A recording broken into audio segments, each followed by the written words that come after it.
Bonsoir à tous. Déjà, merci d'être là à 18 h. C'est pas forcément une heure évidente, mais écoutez, vu que moi je vis à l'île de la Réunion, on a 3 heures de décalage et moi il est déjà plus de 9 h chez moi.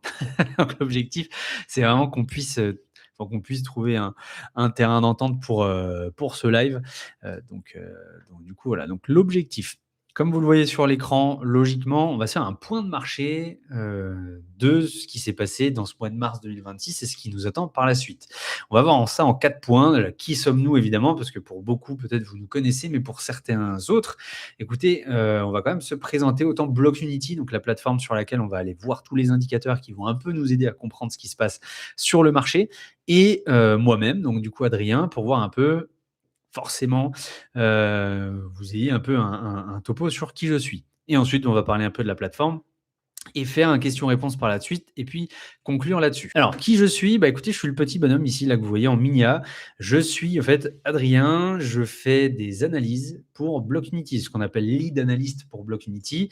Donc, la petite nuance, c'est que je ne suis pas du tout trader, je ne suis pas du tout enfin, comment dire? Je suis quelqu'un comme tout le monde qui est un investisseur qui a envie de bien investir sur Bitcoin et surtout, voilà, de mieux le faire que, justement si je faisais, entre guillemets «en DCA» et que je ne me posais pas forcément question de ça. Donc ni trader ni influenceur, moi je vis comme beaucoup d'entre vous pardon, d'un contrat et plutôt mes investissements, bah, me servent à forcément augmenter plutôt ce qu'on peut appeler mon patrimoine. Donc voilà, rappelez-vous également que je ne suis pas du tout conseiller financier non plus et que ceci me sera ma propre interprétation de ce que vous verrez du marché. Et même si je vais vous dire, par exemple, ce que moi je fais dans la situation actuelle avec un Bitcoin autour des 70 000 $ aujourd'hui, eh bien forcément, je ne suis pas du tout conseiller. Puisque de base, je suis ingénieur en logistique et en fait, je me suis auto-formé sur tout ce qui est, analyse on-chain, donc vraiment l'analyse de ce qui se passe sur la blockchain, sur BTC, sur les altcoins et vraiment essayer de comprendre en fait le comportement des investisseurs et m'en servir pour investir, typiquement. Du coup, voilà. Et par contre, Blockunity, qu'est-ce que c'est? Blockunity, c'est une plateforme tout en un qui en fait avait vraiment pour objectif de regrouper tout ce qui est indicateur sur ce qui se passe sur les cryptos et en plus maintenant sur tout ce qui est actions. Donc tous les stocks, tout ce qui est finance traditionnelle. Donc pourquoi c'est intéressant? Parce qu'en fait, bah, forcément, on se retrouve aujourd'hui sur un marché de l'information qui est extrêmement complexe, mine de rien, à naviguer, si j'ai envie de vous dire. On est un peu même dans une guerre de l'information et au final, aujourd'hui, on est un peu dans le but n'est pas d'avoir, entre guillemets, les bons indicateurs. Le but, c'est vraiment de savoir, typiquement, comment, en fait, si vous voulez,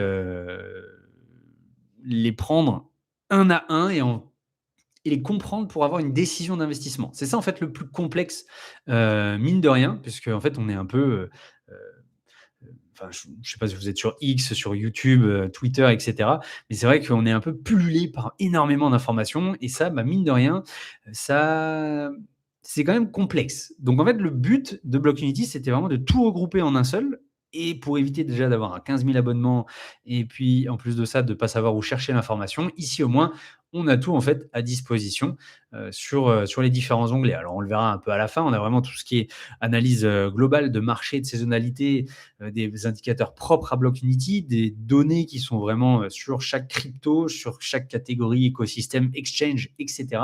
Et surtout, moi, ce qui m'intéresse le plus ici, mon petit dada, c'est tout ce qui est forcément technique on-chain, macro et social, puisque c'est là, en fait, que je puise mes propres analyses pour savoir quoi faire sur ce marché. Encore une fois, petit disclaimer, je ne suis pas du tout un investisseur parfait. Voilà, faut vraiment le savoir. J'ai des loupés, j'ai des réussites, mais c'est vrai que globalement, sur ce cycle, et peut-être que pour beaucoup, je suis arrivé en 2021 pour finir là-dessus. Et c'est vrai que je pensais, comme beaucoup, devenir riche et multimillionnaire grâce à la crypto-monnaie. Même juste millionnaire, ça aurait été pas mal, pour tout vous dire. Et au final, en fait, je suis arrivé, j'avais aucune connaissance en investissement. Et globalement, j'aurais bien aimé avoir ce type de plateforme où en fait, avoir des individus qui puissent m'aiguiller de façon honnête sur le marché. C'est pour ça en fait que moi j'ai pris cette tangente et que je me suis lancé dans l'analyse on-chain parce qu'au final on peut pas, j'ai envie de vous dire, on peut pas trafiquer des données qui viennent de la blockchain et mon but, enfin mon mojo, mes valeurs en fait me poussent à vous partager ça pour justement essayer de vous donner ce que moi j'aurais aimé avoir en 2021 et potentiellement réussir un cycle. Sur sur ce cycle, je m'en sors beaucoup mieux, mais c'est vrai que 2021-2022, il y a eu beaucoup de loupés. Donc, globalement, Ce que l'on va voir aujourd'hui est comme, je vous l'ai dit, donc on va faire un résumé de l'état de marché. Déjà, comme vous le voyez, est extrêmement intéressant. BTC, depuis 30 jours, nous fait quand même un petit mois bien sympa. Donc le mois de mars, c'est pas non plus c'est pas non plus le retour du bull run, mais c'est quand même plutôt sympa. On a même Ethereum qui est sur un plus 14%, Sol plus 15. Mine de rien, après 5 mois consécutifs, on a eu 5 bougies mensuelles en négatif. Ça fait plaisir d'avoir enfin un mois en positif. Mine de rien, ok, encore une fois, on n'est pas sorti de l'auberge, ça ne veut pas dire qu'on va repartir to the moon, mais globalement, ça fait quand même du bien. Je ne sais pas pour vous, mais ça nous permet de sortir un peu la tête de l'eau. Après, c'est bien parce que ça corrobore pas mal pour l'instant ce que je vous avais mis dans les précédentes newsletters et vidéos où on pouvait s'attendre à un marché qui allait nous épuiser, probablement, et en tout cas les probabilités sont là. Ce que je lis auprès d'analystes de renommée, en tout cas dans lesquels je crois globalement, que le pire est peut-être passé au niveau du, comment on appelle ça, de la peine par le prix, de la douleur par le prix. On s'est quand même tapé un moins 52% en 4 mois, ce qui n'était jamais arrivé dans l'histoire de BTC. Certes, on peut aller beaucoup plus bas, c'est déjà arrivé aussi, mais globalement, on le voit très bien. On a eu cette capitulation par le prix, parce qu'on a fait mal. On a eu, pour information, on le verra un peu plus tard, des journées à plus de 2 milliards de pertes encaissées sur le marché, donc vraiment des investisseurs qui capitulaient.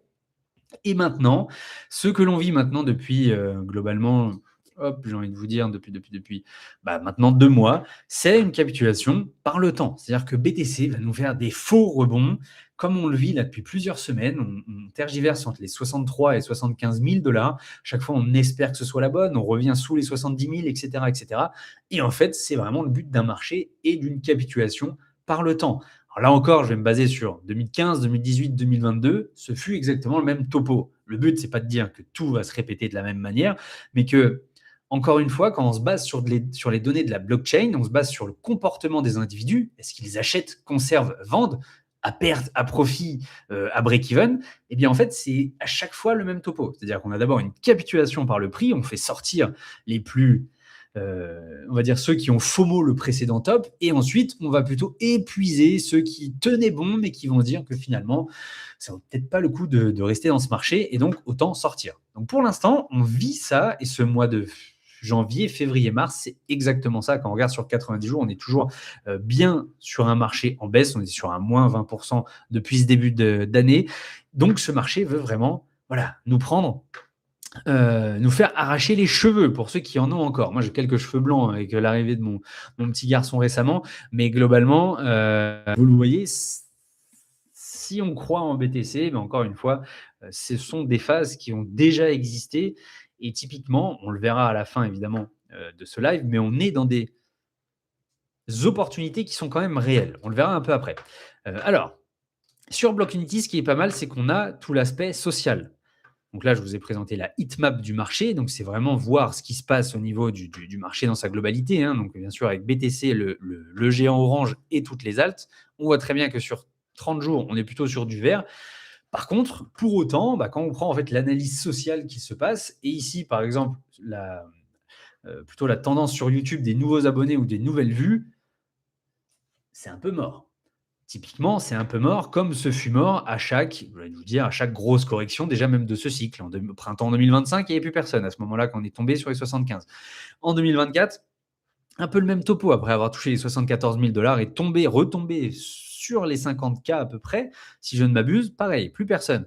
Donc, quand on revient à forcément ce qui s'était passé en 2022 et la fameuse zone de bottom, en fait, on est un peu dans ce même topo-là. C'est-à-dire que, regardez, à chaque fois, il y a des petits rebonds, des petits pics de regain d'espoir de la part des investisseurs, et on peut même le voir sur les nouvelles vues. C'est un peu exactement le même topo. Là, pour l'instant, on est vraiment, c'est creusé. Et puis, à chaque fois que forcément il se passe soit un gros crash, soit une belle expansion, on a de plus en plus de vues. Par exemple, regardez ce qui s'était passé début février quand on a touché les 60 000 $. Il y a eu beaucoup d'engouement, en tout cas sur YouTube, à essayer de comprendre ce qui se passe sur le marché. Bon, ça, c'est un fait. Maintenant, quand on regarde en fait au niveau des graphiques techniques sur Blockfinity, on voit très bien que par rapport au market timing, qui est un indicateur qui vraiment essaye de nous faire comprendre quand est-ce qu'on est dans des phases soit parfaites, soit très mauvaises d'investissement. Encore une fois, en jaune, très bonnes conditions d'investissement, en rouge, très mauvaises. Là, ce qui est plutôt pas mal, c'est que hop, si on reprend les cycles précédents, on revient dans des phases jaunes qui ne sont arrivées qu'à 3 fois dans l'histoire de Bitcoin. Une fois fin 2018, début 2019, une fois tout au long de 2022, début 2023 et une fois depuis fin février. Comme je l'ai vu dans les commentaires, si tout le monde est sorti, ça veut dire qu'on peut acheter. Alors, il y a cette doctrine qui dit, moi, et moi je le fais assez souvent, dès que je vois qu'il y a du sang dans les rues, entre guillemets, je vais plutôt me presser à être contrariant et plutôt accumuler. Ça ne veut pas dire toujours qu'on accumule au bon endroit. Encore une fois, moi par exemple, comme je vous l'ai dit au tout début de ce live, je ne suis pas un investisseur parfait. J'avais aussi remis des billes sur les 90 000 $ à peu près. Bon, sans vouloir entrer dans le détail, j'en avais beaucoup revendu vers les 96-98 parce qu'on avait des éléments qui montraient que on bloquait sur cette résistance pour repartir à la hausse. Certes. Mais globalement, il y avait quand même des signaux, il y avait du sang dans les rues, clairement. Passer encore une fois de 126 000 à 80 000 en l'espace de quelques semaines, ça fait forcément mal, ça fait peur, ça fait des pertes, parce qu'il y en avait beaucoup qui avaient accumulé sur le top. Forcément, j'achetais cette peur. Bon, maintenant, on le voit très bien ici. Je vais rezoomer sur cette phase-là. Hop, plutôt 2022-2026. On le voit très bien. On est dans une phase qui est beaucoup plus propice à l'accumulation. Pourquoi je dis ça? Ça ne veut pas. Alors, attention, cet indicateur ne veut surtout pas dire qu'il y a bottom.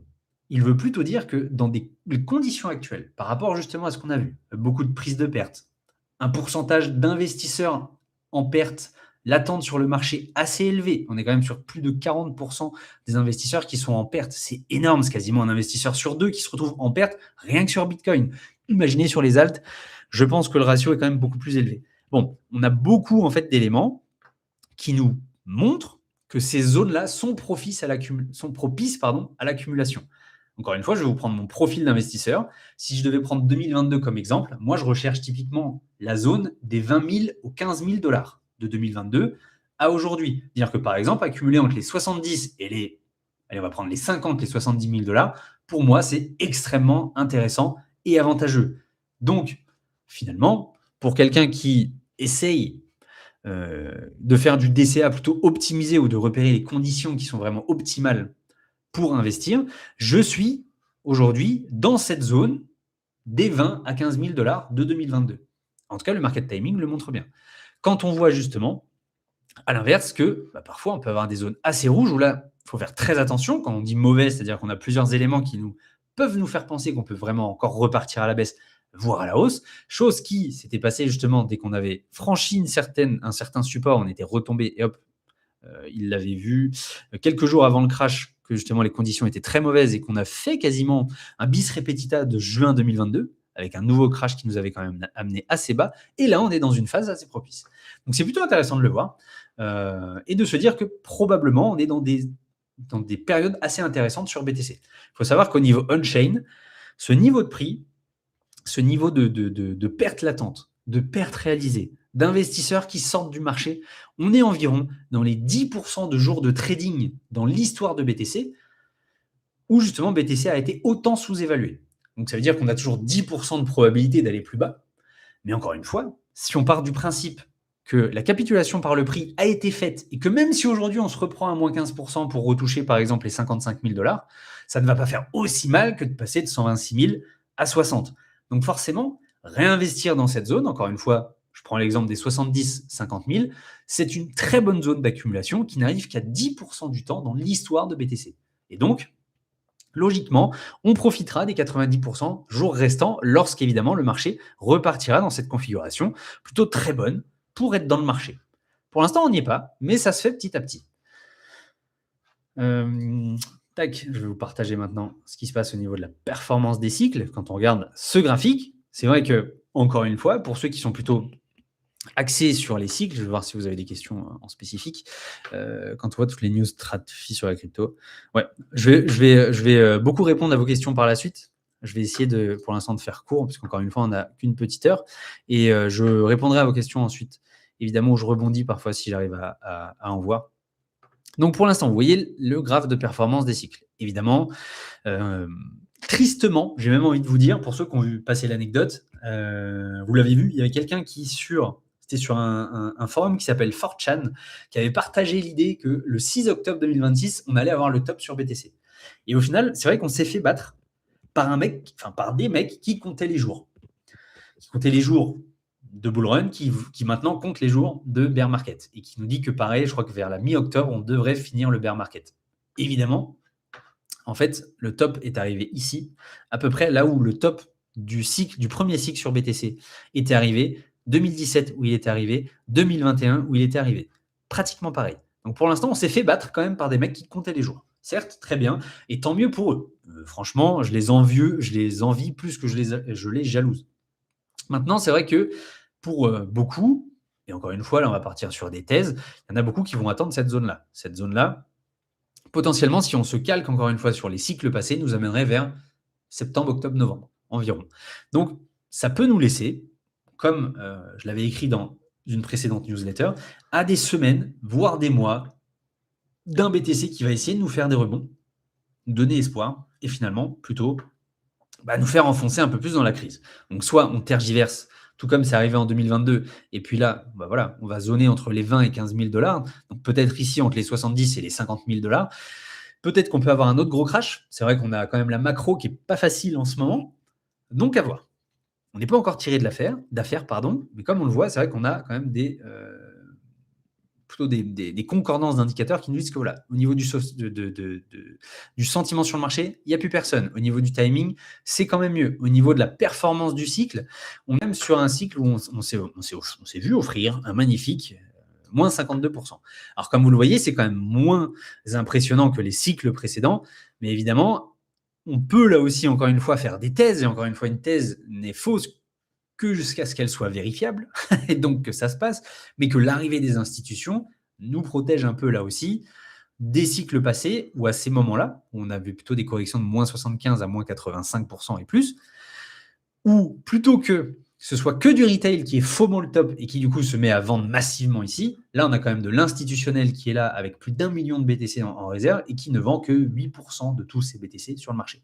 Donc évidemment, ça crée moins de pression vendeuse qu'à l'époque. Je ne dis pas qu'on ne va pas se casser un peu plus la figure au total. On le verra à la fin justement de ce live. On a quand même des éléments de réponse qui peuvent nous aiguiller sur ce qui s'est passé précédemment pour essayer d'estimer ce qui peut se passer après.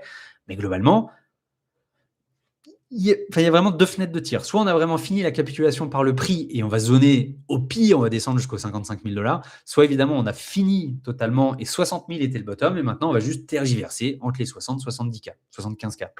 Bon. Pour étayer et vous montrer qu'évidemment, on est sur des pourcentages de probabilité sur BTC qui nous montrent qu'on est vraiment dans des zones extrêmement intéressantes et probablement lucratif dans le futur. Je vais me baser ici sur un indicateur technique qui est l'écart de moyenne mobile. Je vais me baser sur, pour ceux qui maîtrisent un peu TradingView, etc., ça va beaucoup plus vous parler que moi. Moi encore, je suis beaucoup plus expert en analyse on-chain, mais je vais quand même tenter l'exercice puisque Blockfinity le permet. Donc, ici, on prend la moyenne mobile des 200 derniers jours sur Bitcoin. En fait, ce que vous voyez en violet, c'est le prix du BTC et donc en gris ici, c'est la moyenne mobile de BTC sur 200 jours. Quel a été son prix? Ici, on voit très bien que BTC est à 70K, la moyenne mobile est à 91. L'écart qu'il se passe entre les deux, que ce soit à la hausse ou à la baisse, historiquement parlant, nous aide toujours à se dire, OK, soit on est dans un FOMO total, soit on est plutôt dans un bear market bien ancré et on s'approche d'un bottom. Donc, comme vous le voyez, on a eu les précédents tops sur les cycles 2017-2021, même 2019, où on voyait que l'écart entre le prix actuel de BTC et sa moyenne mobile à 200 jours était tellement élevé qu'on était sur un FOMO et un excès total de surévaluation. Et à l'inverse, quand on voit plutôt 2018 par deux fois, 2020 avec le crash Covid, puis 2021 et 2022, on voit très bien que l'écart, cette fois à l'inverse, la moyenne mobile est beaucoup plus haute que le prix actuel. On est sur une sous-évaluation totale et un ratio qui approche les 0,5. Là, ce qui est plutôt pas mal, en touchant les 60 000 $, on est tombé sur les 0,6. Ce n'est pas encore les bottoms parfaits qu'on avait eu justement dans les cycles précédents, mais ça nous montre bien, là encore, qu'on est dans un état extrêmement rare, dans une situation extrêmement rare où BTC est autant sous-évalué par rapport à ce qu'il se passe d'habitude sur le marché. Ça, c'est à prendre en compte. Encore une fois, ça dépend de votre typologie d'investisseur, de votre profil d'investisseur. Vous êtes trader court terme, évidemment, ça vous intéresse peut-être pas. Vous êtes investisseur court, moyen, long terme, c'est quand même beaucoup plus intéressant, puisqu'encore une fois, de mon point de vue et de mon côté, c'est comme ça, en tout cas, que j'investis et c'est comme ça qu'aujourd'hui, j'arrive à être quand même rentable dans un marché qui est pas évident. Et encore une fois, je vous répète, je suis loin d'être parfait. Parce qu'il y a eu des loupés. Bon, là, pour l'instant, je vois ça. Évidemment que je me dis: «Adrien, bon, même si on voit, on lit, on peut penser qu'on puisse aller toucher les 55 000, les 50, les 45, et cetera. Cette zone-là est quand même intéressante et on ne va pas se gêner pour investir dessus. Surtout que quand on regarde un indicateur qui est propre à Blockfinity et Crypto Recherche ici, on est sur un état de marché. Un état de marché, il va prendre quand même tout ce qui est on-chain, social, technique et même macro. Bon, je ne vais pas vous le cacher, on est très loin d'être sur un risque de sommet de marché, hein. Je pense que tout le monde l'a compris. Par contre, c'est vrai que comme vous le voyez, même si on est très loin des euphories du passé, où le score montait très très haut, on a toujours, en tout cas par 2 fois, touché le risque minima moyen qu'on puisse être sur un top de marché. Je ne vous raconte même pas, puisqu'on a aussi le score local, qui est vraiment excellent aussi à voir, qui nous montre un peu plus sur des time frames un peu plus courtes, non pas de cycle, mais plutôt sur une temporalité un peu plus courte. Hop, vous le voyez, il nous a extrêmement bien aiguillé sur savoir quand est-ce qu'on peut prendre nos profits. Regardez ici, risque élevé, hop, c'était le top au 73K. Risque élevé, c'était plutôt vers fin novembre, donc on touchait les 100K du bout du doigt, et c'est vrai que, hop, la tendance, vous le voyez, on a touché les 110, les 109, pardon, et la tendance est déjà plutôt en divergence baissière. Donc, excellent indicateur pour essayer de se repérer sur les tops, que ce soit élevés ou les tops, on va dire, de mi-cycle, comme c'est arrivé ici. Et ce qui est très bien, c'est aussi cette zone de bottom. Je vais reprendre le score de cycle pour que ce soit un peu plus épuré et vous montrer. Mais globalement, on approche là encore des zones où au niveau macro, social, technique, on-chain, où on est vraiment sur un risque très faible, certes, d'être dans une zone de top, mais on est sur une zone de point bas, on l'a touché du bout du doigt. Et c'est vrai que pas plus tard que ce matin, je parlais à James Check, qui est un analyste on-chain de renommée mondiale, plus de 120 000 followers, etc., qui se fait interviewer sur tous les forums très sérieux. Attention, pas influenceur, qui est vraiment un analyste on-chain de renom, puisque lui-même a... j'essaye de grappiller des parts de marché, mais qui lui-même se fait contacter par des entreprises pour que vraiment il les conseille. Je l'ai eu il m'a fait un vocal ce matin, parce que ça faisait quelques temps que je la harcelais. En gros, il me disait que, certes, c'est assez paradoxal, on a un peu le consensus général qui nous dit qui pense qu'on peut aller beaucoup plus bas, et pour autant, c'est vrai qu'avec ce qui s'est passé, on le verra juste après, mais par exemple, avec ce qui s'est passé au niveau des data on-chain que l'on peut voir, hop, surtout par exemple, celui-ci, plutôt pour vous le partager en premier, on a eu en fait sur le SOPR, qui est un indicateur qui nous montre si en vert, il y a des prises de gains qui sont avérées, donc des gains qui sortent du marché, ou en rouge, tout l'inverse, des prises de pertes. Mais quand on regarde, en fait, on a eu des prises de pertes quand même assez immenses sur ces niveaux-là, surtout par 2 fois. Déjà, le premier crash au 80K, le deuxième au 60K. Et avoir 100% de conviction dans l'idée qu'on va aller plus bas, comme il le dit, c'est quand même un peu être prétentieux, entre guillemets. Encore une fois, lui, parce que c'est lui qui m'a formé sur les data on-chain, lui, il est beaucoup plus de la classe des probabilités.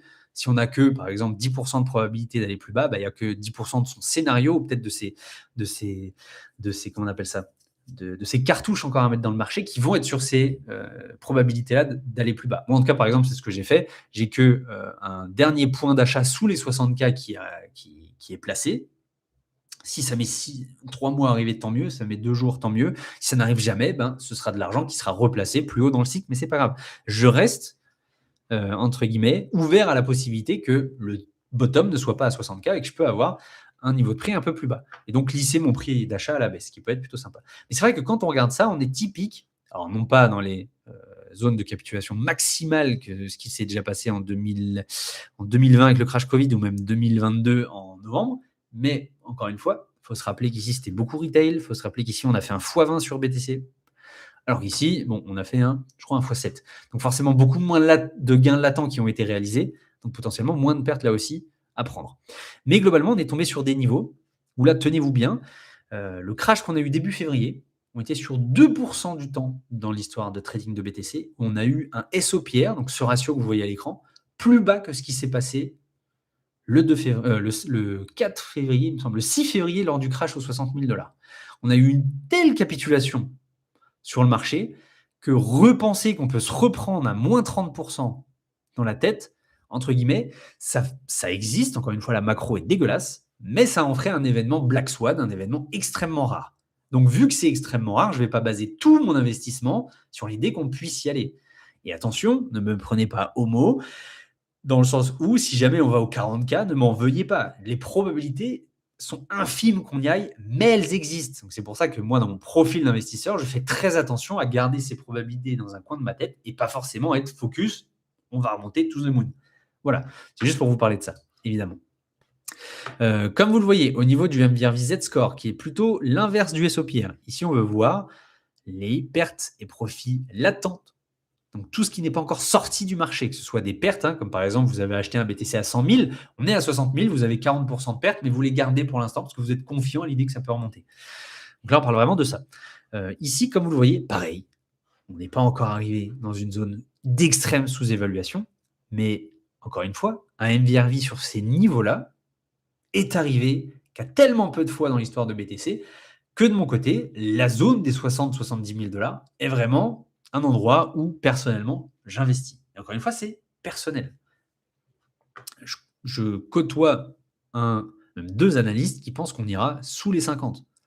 C'est très bien. Si tel est le cas, j'ai une cartouche et ça ne me dérange absolument pas d'y aller. Au contraire, je me dis au moins, cette cartouche sera activée.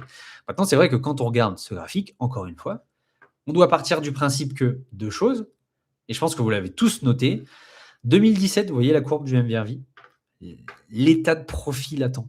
Il y a eu tellement de gains à réaliser qu'on est arrivé sur une surévaluation totale de Bitcoin et des altcoins. Les quelques-uns qu'il y avait à l'époque, quelques-unes. 2021, quasiment pareil. On a fait un x20 sur Bitcoin, sur des altcoins, c'était inimaginable. Et pour autant, j'en suis pas sorti millionnaire, pour vous dire. Et pour autant, j'ai même foiré mon cycle, parce que je suis arrivé avec tous mes gains et je suis allé jusqu'au fin fond du bear market, pour tout vous dire. C'est pour ça, en fait, que je trouve ça important de faire ce live pour vous montrer que les données, que ce soit techniques ou on-chain, peuvent nous aider à prendre quand même des décisions. Mais par rancunier, je suis resté dans ce marché. Et comme vous le voyez, on n'a pas eu ce degré de FOMO, d'excitation, de gains réalisés ou même latents qui restent dans le marché. Donc forcément, comme me l'a dit James Chake encore ce matin, est-ce qu'on peut imaginer une thèse où BTC va s'éloigner petit à petit de ces grosses zones de sous-évaluation historique, puisque évidemment, on est dans un marché qui est de plus en plus mature, qui a besoin de moins de gains à réaliser pour déjà être sur un top.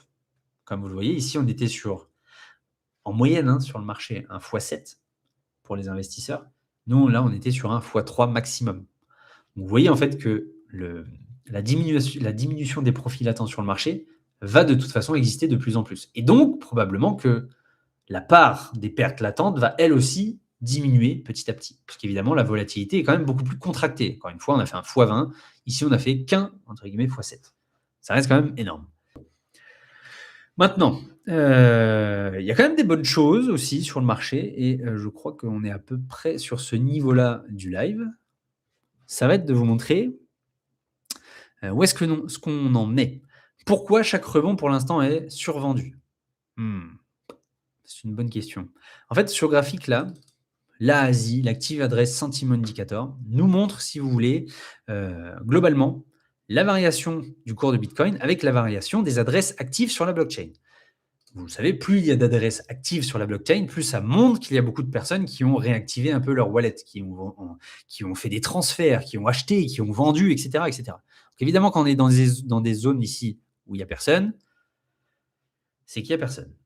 À l'inverse, quand on touche cette bandelette rouge, c'est-à-dire qu'on commence déjà à être en moyenne sur pas une surévaluation, mais une surutilisation du réseau par rapport aux 28 derniers jours. Et là, en fait, globalement, à chaque fois qu'on touche un micro-top, entre guillemets, sur cette phase-là, là, sur BTC, voilà, non, c'est pas beau comme ça. Hop, c'est pas beau comme ça non plus. Voilà. Eh bien, en fait, on arrive à chaque fois à un peu ce top en mode, bon, ok, il y a déjà assez de personnes qui ont réactivé leur wallet. Et typiquement, je pense que vous le comprenez aussi, des investisseurs qui réactivent leur wallet non pas à 65K, par exemple, mais plutôt à 75, généralement, c'est pas pour jouer au Scrabble. Généralement, c'est pour soit envoyer leurs coins sur les exchanges et donc les vendre, soit directement vendre là où est leur adresse. Donc typiquement, à chaque fois, on se retrouve à un peu ce mur ici, où à chaque rebond, on est sur des investisseurs qui vendent et qui vendent. Pourquoi? Pour sortir du marché. Parce qu'encore une fois, on va revenir sur le SOPR. Qui est très parlant. Vous le voyez, toutes ces prises de pertes en rouge. Et regardez, dès qu'on est passé sur les 60K, à chaque fois en fait que le SOPR essaie de revenir en vert. Donc en vert, on est un marché plutôt en positif, on a des investisseurs qui prennent les profits, qui globalement on est dans un momentum haussier, tout va bien. Eh bien ici, on est plutôt vraiment dans l'inverse, qui est vraiment propre au bear market, puisqu'en 2022, c'est exactement le même schéma, en 2018, c'est exactement le même schéma. À chaque fois qu'on revient à break-even globalement hein, sur le marché, c'est-à-dire qu'en moyenne, les investisseurs qui vendent sont ni trop en profit, ni trop en perte, on se retrouve à un mur, du coup, de vendeurs, et donc, ça nous réenfonce dans la crise. Mini top, on repart à la casse. Mini top, on repart à la casse. Mini top, on repart à la casse. Mini top, on repart à la casse, etc., etc. Donc, en fait, pour ça, c'est exactement pour ça que pour l'instant, on n'arrive pas à s'en remettre. C'est que, pour l'instant, et ça, c'était sur un autre graphique que je voulais vous montrer, il n'y a pas forcément. Il y a une force acheteuse qui est là, parce qu'encore une fois, pour chaque vendeur, il faut bien des acheteurs. Mais globalement, c'est pas non plus la folie. Hein. Comment on appelle ça? L'argent qui est mis dans le marché reste assez faible. Suffisant, en fait, pour nous maintenir sur les niveaux actuels, mais pas suffisant pour nous faire redécoller. Et attention, c'est excellent à savoir. Parce qu'en fait, ça veut juste nous dire qu'on a un transfert de BTC des mains, entre guillemets, ce qu'on dit, j'aime pas trop ce terme, mais des mains faibles aux mains fortes, dans le sens que on est plutôt sur des investisseurs patients qui accumulent du BTC, d'investisseurs non patients qui, eux, sortent dès qu'ils peuvent de ce marché sans trop de pertes. Voilà. Quand on voit en fait ce graphique, typiquement sur Bitcoin, ce qui s'appelle le Stablecoin Supply Ratio, on est exactement, et moi ça m'intéresse beaucoup, sur les mêmes niveaux que 2022. C'est-à-dire qu'à chaque fois que cette courbe en violet est dans le vert, c'est-à-dire qu'on a beaucoup plus d'investisseurs qui retirent du BTC pour reprendre de l'USD, enfin du stablecoin, et à l'inverse, dès qu'il est dans le rouge, on a plus d'investisseurs qui déploient du stablecoin pour acheter du BTC. En fait, c'est très bien. Encore une fois, comme chaque graphique, on arrive à repérer les zones de top probables et les zones de sous-évaluation probable. À chaque fois, comme vous le voyez, ça marche à peu près bien. Et ici, comme vous le voyez, à chaque fois, on essaye, il y a un peu d'argent qui est réinjecté dans le marché. Mais c'est loin d'être suffisant pour redécoller pleinement. Regardez ce qui nous avait porté à redécoller des 15 000 $ jusqu'aux 20 000 et 25 000, 30 000. On avait eu un redéploiement massif de stablecoin sur toute cette capitulation finale, excusez-moi. Et en fait, c'est un peu ce qui nous manque aujourd'hui. Alors, le but, c'est pas d'arriver après la guerre, mais comme vous le voyez, en fait, ce déploiement de capitaux était quand même bien enclenché avant même qu'on reparte des 15 000. Donc, pour l'instant, on a vraiment cette conviction. Et regardez, en fait, je vais vous montrer ça. Puisque, évidemment, vous le savez, le but, en tout cas moi de mon côté, c'est d'essayer de repérer ce que font les détenteurs à long terme, ceux qui détiennent du Bitcoin depuis plus de 6 mois. Pour faire quoi? En fait, ces investisseurs-là, mine de rien, ça peut faire 10 ans, 5 ans, 3 ans qu'ils sont sur le marché. Et généralement, comme vous le voyez avec ce Coinbase Destroyed, qui mesure le nombre de vieux coins qui sont vendus sur le marché à un certain moment, dès qu'on approche des zones de top, il y a énormément de vieux coins qui sont ravivés, qui sont réanimés, de vieux coins qui n'ont peut-être pas bougé depuis 5 ans, qui tout d'un coup sont déplacés sur le marché. Bon, encore une fois, on se doute, c'est pas pour jouer au Scrabble, je le répète, mais c'est vraiment pour les vendre. Et donc, ces investisseurs-là, ils vendent au top et ils se calment dans les zones de bottom. Ils vendent au top et ils se calment dans les zones de bottom, etc. etc. Et là, en fait, on est typiquement dans cette phase-là. Donc, ces investisseurs-là, déjà dans la première fois dans l'histoire de BTC, c'est non pas une grosse période de vente et ensuite, ça capitule évidemment dans les zones de capitulation, mais une autre grosse période de vente et ensuite c'est tranquille. Nous, ça a été x3. Une grosse période, une grosse période, une grosse période. Même x4 si on prend celui-là. Bon, l'idée, c'est vraiment de comprendre que dès qu'ils ne vendent plus, c'est-à-dire qu'ils sont plus en mode conservation-accumulation. Et ça, on l'avait vu sur X, on voit que la supply, donc le nombre de BTC détenus par ces investisseurs à long terme, augmente à chaque fois durant ces phases de creux, de bottom. Le but, c'est d'essayer de trouver cette zone entre les 78, 80% et plus de BTC détenus de leur côté. C'est-à-dire qu'on va enlever tout le FOMO du marché. On va enlever tous ceux qui étaient là vraiment juste pour la hype, juste pour se dire « Ah, j'ai entendu parler de BTC à la télé, je vais en acheter ». Et on va plutôt garder les plus convaincus. Et évidemment, globalement, les 20% restants, c'est ceux qui vont accumuler tout le long des descentes. Et ces 20% restants, j'en mettrai ma main à couper, mais il y en a beaucoup qui vont, 6 mois plus tard, passer d'investisseurs court terme à investisseurs long terme, puisqu'ils vont attendre évidemment, d'avoir des prix bien plus hauts avant, encore une fois, de distribuer. Donc là, pour l'instant, on est vraiment dans cette phase où le bottom prend du temps à se construire. ça j'en suis plutôt convaincu, mais encore une fois, c'est ma vision personnelle et que, bah, pour l'instant, je fais un peu comme eux. J'accumule, je conserve. Là, par rapport à leur prise de profit chez eux, il faut savoir qu'on est revenu à des prises de profit dignes de, hop, cette zone-là, là, ici. Septembre 2023 où BTC était passé des 30 000 au re-25 000 et là où il y a beaucoup de doutes avant que cette fois on parte justement en mode FOMO et qu'on aille toucher les 73 000 $. On est revenu à cette zone-là. Chez eux, plus personne. Enfin, il y a encore des gens qui vendent, mais c'est tellement peu de profit que si vous voulez, c'est pas ça qui nous bloque. Encore une fois, ce qui nous bloque, c'est ces foutus détenteurs court terme qui ont acheté le top et qui vendent dès qu'ils le peuvent. Et vu qu'on n'a pas assez de puissance financière pour pousser le prix à la hausse, encore une fois, pourquoi? Parce que quand on regarde la macro, on est quand même, je vais peut-être le réactualiser. On est quand même pas très bien, avec forcément ce qui se passe, vous le savez, ces derniers temps entre les États-Unis, l'Israël et l'Iran. Et en plus de ça, des problèmes de liquidité, des niveaux de dette qui sont quand même extrêmement élevés dans beaucoup de pays.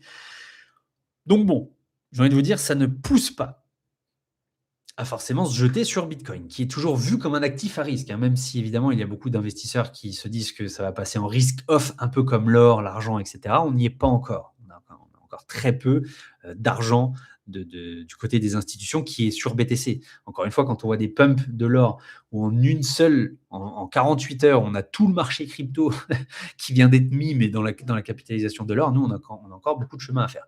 Mais vous comprenez pourquoi aussi on en est là.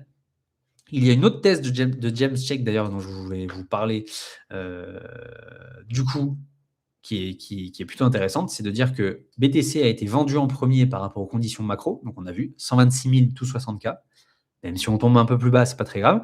Mais où là, paradoxalement, c'est celui qui tient le mieux. Le S&P a quand même chuté. L'or, c'est quand même bien cassé la figure. L'argent aussi. Le pétrole, lui, augmente parce que forcément, on a le détroit d'Ormuz qui est bloqué. En fait, vous voyez un peu, les cartes ont quand même pas mal bougé. Donc pour l'instant, c'est assez intéressant à le faire. Pour finir, qu'est-ce que je regarde pour mieux me placer ou me dire que ça y est, on repart à la hausse? J'ai 2 indicateurs phares. Déjà, le premier, il est on-chain. On a 2 choses. Déjà, si je voulais vous parler en termes de bottom, on va regarder une courbe, la courbe bleue ici, qui s'appelle le prix réalisé, c'est-à-dire le coût moyen d'achat de tous les BTC de son histoire. On est à peu près aujourd'hui à un coût moyen d'achat de 54 000 $ sur Bitcoin. Bon, vous le voyez, on a touché les 60 000 $ il y a maintenant 1 mois et demi. On y était presque. Et qu'est-ce que vous remarquez sur sur le graphe? Chaque bottom a été trouvé alors qu'on passait juste en dessous. 2018, 2020, 2022. Donc, c'est pour ça que je vous dis qu'il y a des probabilités qui existent qu'encore on aille sur ce même schéma. Repasser sur les 54, en dessous des 54 000 $. Pourquoi? Parce que, d'une part, si jamais on devait respecter vraiment chaque schéma chaque schéma des cycles précédents, on devrait avoir à chaque fois ça. Je vous partage ce graphe. Une capitulation de qui? Des détenteurs long terme, que pour l'instant, on n'a pas eu. Pour l'instant, eux, comme vous le voyez, ils ne vendent plus, ils conservent leur coin. Malgré un moins 52%, on s'en fiche. Regardez le bottom de 2018, le dernier flash crash qui nous a amené des 6 000 $ aux 3 000. Capitulation, là aussi, non plus des détenteurs court terme, mais des investisseurs long terme. 2022, dernier flash crash entre les 20 000 et les 15 000, rebelote. Donc, soit on passe en dessous ce coût moyen d'achat, et dans ce cas-là, on touche les 50-55 000. Et on fait peur à ces investisseurs long terme. Et la boucle est bouclée. Tous les éléments auront été touchés pour qu'on ait ce fameux bottom. Ou alors, on l'a déjà trouvé et à peu de pourcentage près, vraiment à 5 000 $ près. Ce fut le bottom exact. Et on s'arrête ici. Et donc, on va regarder un autre indicateur qui, cette fois, est le coût moyen d'achat de tous les investisseurs à court terme, qui, dans l'histoire de Bitcoin, et je vais un peu plus zoomer parce que vous verrez ça un peu mieux, chaque fois qu'on est en dessous, on est vraiment en phase baissière. Court terme ou bear market, peu importe, vous le voyez, regardez, en fait, dès qu'on était passé ici sur les 56 000, 53 000, on est passé en dessous. Et là, en fait, c'est un peu une histoire de, vous savez, résistance, on n'arrive pas à la passer, ou support, on arrive à le tenir. Bon, le support, ce coût moyen d'achat étant cassé en novembre 2021, on n'arrivait plus à se maintenir au-dessus. Alors que, regardez, tout au long de 2020-2021, on avait réussi à se maintenir malgré les corrections quand même assez énormes. Bon, ce fut le cas également entre du coup, la fin du bottom en début 2023 jusqu'à globalement ce qui s'est passé en 2024. Vous voyez, à chaque fois, on rebondissait dessus. Hop, on est passé légèrement en dessous pendant quelques semaines, on rebondissait dessus. Tant qu'on est au-dessus, la hausse continue. Tout va bien. Et rebelote fin 2024, début 2025 et rebelote mi-2025 jusqu'à évidemment ce qui s'est passé, le flash crash de BTC du top à peu près 110 000 $. Et c'est pour ça, en fait, je vous dis tout à l'heure, pourquoi en fait j'avais vendu sur cette zone-là. C'est que ici, hop, on a trouvé résistance. Pour moi, c'était plus intéressant de passer en schéma baissier. J'ai réaccumulé sur ces zones-là. Ici, pareil, pourquoi j'ai vendu? Parce que regardez, on a trouvé résistance sur ces zones-là. Donc, je ne m'attarde pas ici. Maintenant, donc, ce que l'on veut voir, et ce qui s'est passé autant en 2018 qu'en 2022, regardez 2018, c'est justement quand le prix rejoint cette courbe rouge, non plus trouve résistance, mais cette fois, on passe au-dessus. Et surtout, on se maintient. Ici, on trouve support. 2022, rebelote. On trouve résistance, résistance, résistance, résistance. OK, on vend les rebonds si on a envie d'y jouer. Mais globalement, on va repartir à la hausse, on va repartir au-dessus de cette courbe rouge. Et là, on se retient, on se maintient. Hop, on repasse légèrement à la baisse. Hop, on se maintient, etc. Bull run. Et là, elle est où aujourd'hui? Là, elle est à peu près autour des 83 84 000 $. Et vous le voyez, elle tend à baisser, puisqu'évidemment, il y a forcément des BTC qui sont achetés de jour en jour à des prix beaucoup plus bas que ce niveau-là. Donc, le jour où on va avoir ce type de pattern, pour moi, ce sera vraiment celui qui me fera confirmer que, OK, là, on passe au-dessus, on se maintient au-dessus, on repart à la hausse. Voilà, pas besoin, en tout cas de mon côté, je ne vais pas forcément regarder le nombre de jours passés, quoique j'aurais peut-être dû faire ça sur ce cycle, mais globalement, je vais attendre qu'il y ait des confirmations de ce qui s'est déjà passé après chaque correction et rebond à la hausse. Le dernier que je voulais vous partager, c'était les Magic Bands de Blockfinity, parce que lui, sur du plus court-termiste, et c'est un indicateur technique, non pas on-chain, il va nous aider. Déjà de base, hop, il nous a bien distingué les signaux de survente sur BTC autour des 60K, chose qu'il avait déjà fait hop, en 2022 quand on avait touché les 20 000, 19 000 $, donc ce qui est plutôt pas mal. Et ici, quand on avait touché les 6 000 ou les 3 000. Donc à chaque fois, ça nous offre des zones d'achat assez excellentes. Donc bon, si on se base dessus, c'est plutôt pas mal. Ici, il y a deux choses que je regarde. Déjà, la ligne basse numéro 1, que vous voyez en vert scintillé. Elle nous a quand même toujours servi de résistance. Sauf à une fois, on a eu le bottom, pour l'instant le bottom, des 60K. On avait touché la ligne basse, même numéro 3. Chose qui n'était arrivée que, voilà, ici, en 2022. On trouve des cohérences. Ici, en 2018, hop, à peu près là, sur les 6000. Et ici, hop, on avait touché presque la ligne basse numéro 2 sur les 6000 également. Donc, hop, je vais me baser pareil dessus sur les bottoms court terme. Par contre, à la hausse, regardez, on a encore une fois un niveau de prix qui est plutôt intéressant. Une ligne haute numéro 1 qui, ici, comme vous le voyez, nous sert plutôt de résistance. Pareil, tout à travers de ce cycle, regardez 2024, hop, on n'arrivait pas à passer au-dessus. Quand on passait au-dessus, très vite, on s'est fait un peu... Hop, il y avait un vigile qui nous a quand même refait sortir de la boîte de nuit. C'est un peu la même chose. Là, je vous parle évidemment de cette zone, hop, 84 000 $. 83 84 000 $ qui va nous servir vraiment de résistance. Mais avant ça, on a quand même, au niveau technique, ce niveau-là sur les 80 000. Donc moi, c'est vraiment les niveaux que je vais regarder et qui vont vraiment me permettre, si vous voulez, de me baser sur voilà, quoi faire dans ce cycle, dans cette fin de cycle, enfin dans cette fin de cycle baissier, mi-cycle baissier, peu importe. Encore une fois, je me base sur du concret. Et ici, j'ai vraiment pas envie de me baser sur, entre guillemets, c'est pour ça que moi, j'ai coupé un peu plus les réseaux, j'ai supprimé X de mon téléphone, etc. Et c'est vrai que moi, mon objectif, c'est vraiment de me baser plus sur les données et les occurrences, qu'on appelle ça les répétitions historiques de ce qui s'est passé dans le passé. Voilà. Donc, on a vu qu'on a une zone de bottom en formation. Encore une fois, le but, c'est pas de crier au bottom à chaque fois. C'est pas de... En fait, on s'en fout d'avoir raison, j'ai envie de vous dire. Le but, c'est vraiment d'essayer de se poser les bonnes questions. Est-ce qu'on est dans des zones, historiquement parlant, qui sont sous-évaluées? Oui. Est-ce qu'un bottom est en formation? Oui. On a de moins en moins de vendeurs. On a quasiment plus de vendeurs des détenteurs long terme. Et par contre, on a toujours les investisseurs court terme qui capitulent. Bon. On est sur ce transfert de BTC qui change de main. et BTC qui tient pendant que tout baisse. Bon, ça, c'est au niveau, c'est vrai que macro, pour l'instant, c'est assez solide, comme si, en fait, pour l'instant, vraiment, ils s'en foutaient, comme s'il faisait un peu comme ce qu'il a toujours fait en bear market. Donc ça, c'est plutôt pas mal. Donc le point vraiment à prendre ici, c'est patience.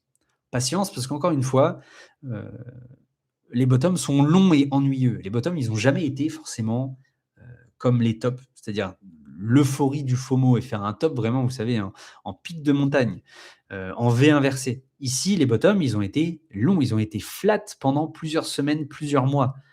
Et c'est vraiment le but de ces zones-là, de nous faire capituler par le temps.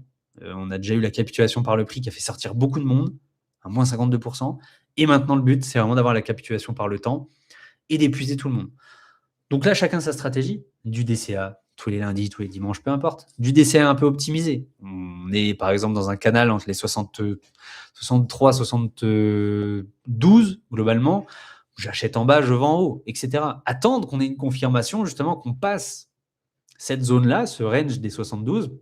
Il faut savoir qu'au niveau on-chain, entre les 72 et 82, on a ce qu'on appelle une poche d'air. Il n'y a personne qui a eu le temps d'accumuler. Parce que mine de rien, en novembre 2024, on est passé de 72 à 85, il me semble, en quelques jours. Ensuite, en avril, on est descendu de 80, là encore une fois, à 75. Mais donc, hop, pareil, donc on n'a pas, en fait, on n'a pas eu d'accumulation sur ces niveaux-là. Et quand on n'a pas d'accumulation sur ces niveaux-là, c'est une poche d'air. Il n'y a personne qui soit va nous protéger d'aller plus bas, soit qui va nous empêcher d'aller plus haut. Donc si on passe les 72-75, il y a bien moyen qu'on aille toucher les 80, on l'a vu sur le Magic Benz, ou bien sûr qu'on aille un peu plus haut et qu'on aille toucher les 84, 85 pour redonner espoir. Mais ça, c'est clair. Donc voilà, patience, en tout cas, c'est mon point de vue. Encore une fois, je ne suis pas du tout... voilà.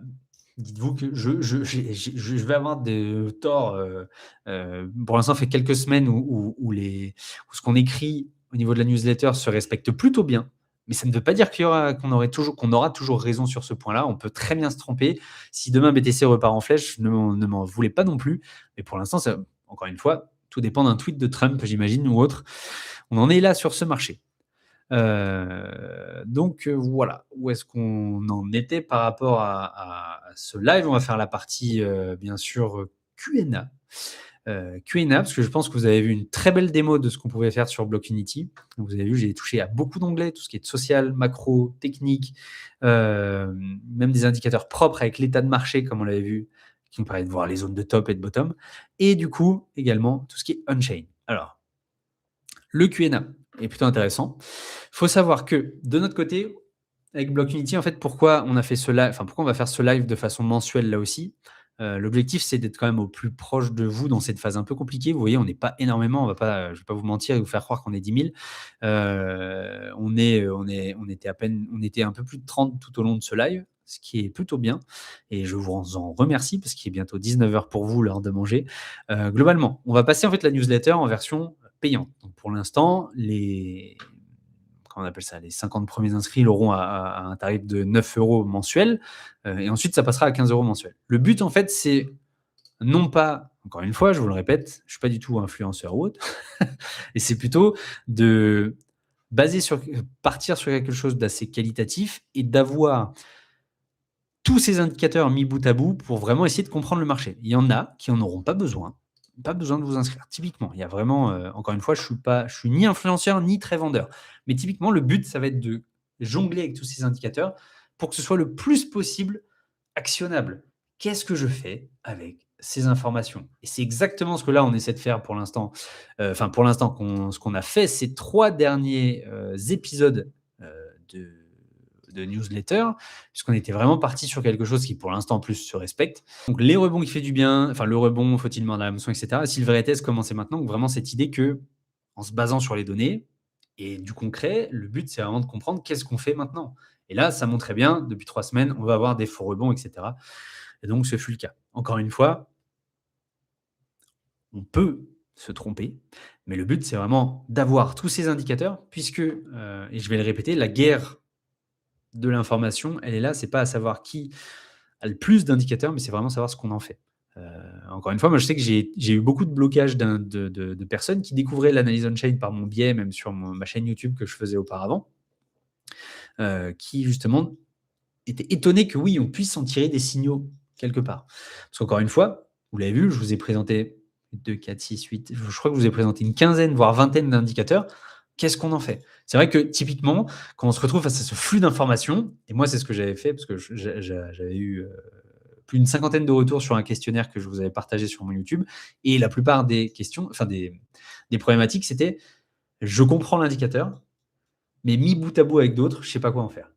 Et typiquement, si j'ai commencé à faire de l'analyse on-chain, c'était vraiment pour pouvoir me servir de ces indicateurs pour savoir quoi faire avec mon argent. Encore une fois, je ne suis pas conseiller financier, je ne suis pas un investisseur de base. J'ai commencé qu'en 2021. J'ai commencé qu'à faire de l'analyse on-chain que début 2024, donc ça fait, fin 2023. Donc ça fait même pas ça va faire 2 ans et demi bientôt. Et c'est vrai que c'est extrêmement complexe. Donc le but, c'est vraiment en fait de pouvoir attendez, parce qu'il faut vraiment que je retrouve le lien. Je suis très mauvais, hein, pour vous vendre quelque chose. C'est un abonnement mensuel. Si jamais vous voulez tester, vous pouvez. Il y a vraiment, comment on appelle ça? Il y a vraiment pas de, lézard comme on le dit, et vous pouvez vous désabonner à tout moment. Moi, mon but, c'est vraiment qu'on passe le moins de temps possible sur les réseaux, soit sur X, soit sur YouTube, avec diverses sources liées à l'investissement pour éviter de se polluer les esprits. Si ce que l'on fait avec Blockfinity, vous le trouvez utile, tant mieux. Il y aura toujours une partie gratuite sur le Substack, donc sur la newsletter. Il y aura toute la partie vidéo et analyse complémentaire pour vraiment savoir quoi faire dans la partie payante. Si jamais ça vous convient, bah, testez-le. Ça ne vous convient pas, encore une fois, aucun souci. Je ne suis pas du tout vendeur, mais aucun souci. C'est avec... c'est chacun, en fait, trouve midi à 14h. Moi, encore une fois, même moi, de mon côté, et justement, je l'ai fait il n'y a pas plus tard qu'avant-hier, j'ai qu'une seule source d'information. C'est James Check, par exemple, sur l'analyse on-chain. Parce que pour moi, c'est un mastodonte de ce milieu-là. Et je veux absolument continuer même d'apprendre auprès de lui. J'ai eu un DM sur Discord de l'un d'entre vous sur le Discord de Blockfinity qui justement trouvait ça intéressant et qui voulait aller plus loin pour apprendre justement à maîtriser ces indicateurs. Donc ça dépend vraiment de chacun. Encore une fois, donc vous pouvez voilà, tester si vous le souhaitez. Encore une fois, la newsletter, pour l'instant, vous êtes à peu près 1000 chaque semaine à nous lire. En la passant payante, évidemment, on sera beaucoup moins. Mais le but, c'est vraiment de vous offrir toujours plus cette qualité et de vraiment pouvoir savoir ce qui se passe sur le marché. Et il y a des vidéos. En fait, les vidéos que je fais à la base sur YouTube vont être coupées en petits morceaux de 5 à 7 minutes pour la partie gratuite. Mais c'est vrai que les 15-30 minutes qui vont y rester, elles vont être sur la partie payante. Le but, encore une fois, c'est juste de professionnaliser la chose. Moi, je sais qu'à un moment donné, quand j'étais en plein état de formation et de me dire, OK, Adrien, tu vas essayer de comprendre ce qui se passe sur le marché, à un moment, j'avais jusqu'à 6 sources de newsletters ou de vidéos payantes pour vraiment essayer de cibler celles qui me convenaient le mieux. J'ai arrêté celles qui parlaient plus d'analyse technique, celles qui parlaient de macro. Je me suis concentré sur celles qui parlaient d'analyse on-chain. Là, ici, on essaie de regrouper les trois au maximum, même si mon dada, c'est plus l'analyse on-chain. Mais évidemment, pour l'instant, comme vous le voyez, à travers en fait les différentes newsletters que l'on a pu faire, ça se tient bien. Encore une fois, quand je parle le pire est derrière nous, bah pour l'instant, les 60K, ce fut le cas, etc., etc. Donc, le but, c'est pas... Encore une fois, et je pense que pour ceux qui m'ont suivi ceux qui me suivent sur X, sur les vidéos YouTube, sur la chaîne de Blockfinity ou celles que j'ai pu faire avant, mon but n'est pas du tout d'être borné à vous dire on va let's go to Bull Run, let's go to la cave, etc. Vous le savez très bien, je suis beaucoup plus un homme de probabilité et en fonction des probabilités, j'adapte mon investissement.